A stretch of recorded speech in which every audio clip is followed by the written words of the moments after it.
नमस्कार, मैं सुधांशु और आप देख रहे हैं ग्रामीण सहारा। मैं इस समय कायाकल्प केंद्र पे हूँ। यहाँ पर प्रकृति चिकित्सा की जाती है और यहाँ के जो संस्थापक हैं वरिष्ठ नेचुरोपैथ डॉक्टर राजेश मिश्र।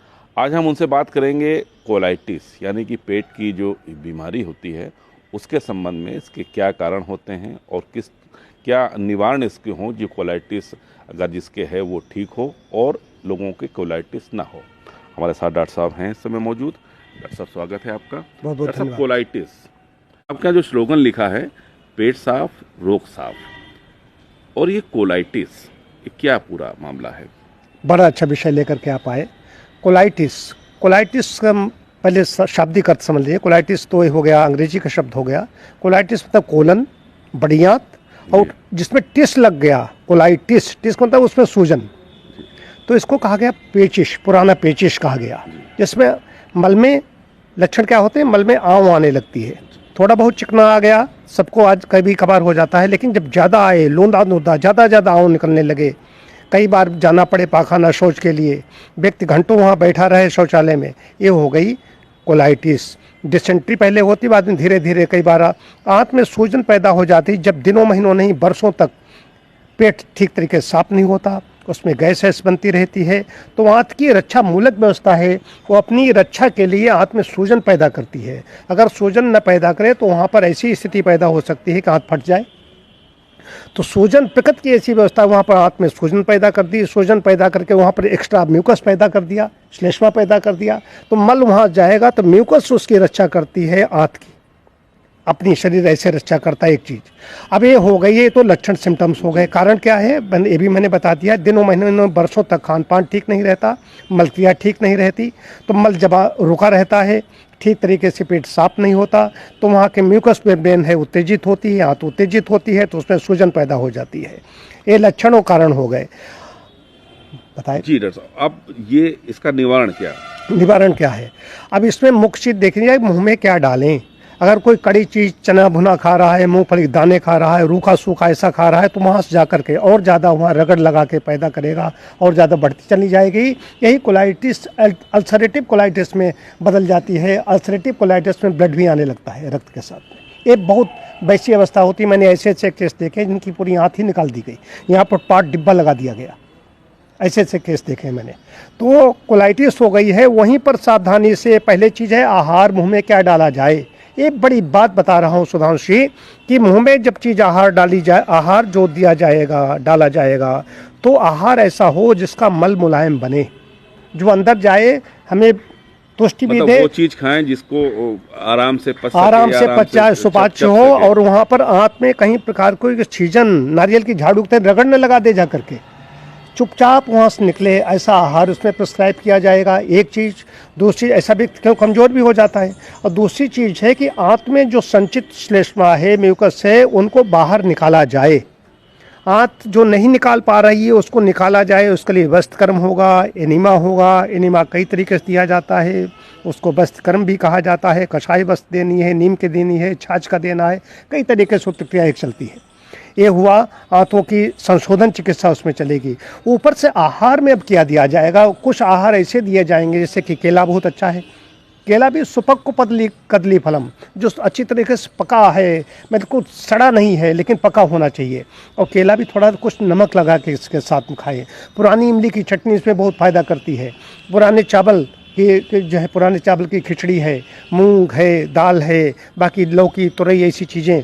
कच्चा पपीता इसमें बहुत अच्छा काम करता है। बेल इसमें बहुत अच्छा काम करता है। सेब अगर खा के आदमी रहे तो सेब से बहुत ज़्यादा पाचन, मतलब कि ज़्यादा जोर नहीं पड़ेगा। किशमिश जैसी चीज़ें भी उसमें दी जा सकती हैं भीगी हुई। बाकी कड़ी हुई चीज़ें नहीं दी जाएंगी।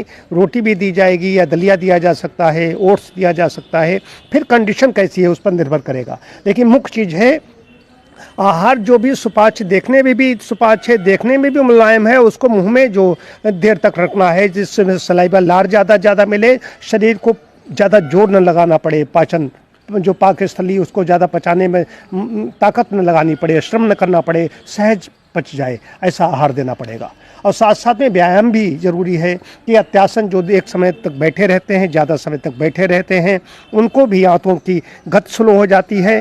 तो एक कारण है, अगर ऐसा नहीं करेंगे तो मूवमेंट होता रहेगा, आंतों की जो पेरिस्टाल्सिस होती है, आंतों की गति होती रहती है, आकुंचन प्रकुंचन होता रहता है, और ठीक तरीके से होगा तो मलक्रिया ठीक रहेगी। मलक्रिया जब प्रभावित होगी तो कालांतर में गैस्ट्राइटिस, कोलाइटिस सब कुछ बनेगा। वर्तमान समय में ये बीमारी कुछ ज़्यादा बढ़ रही है।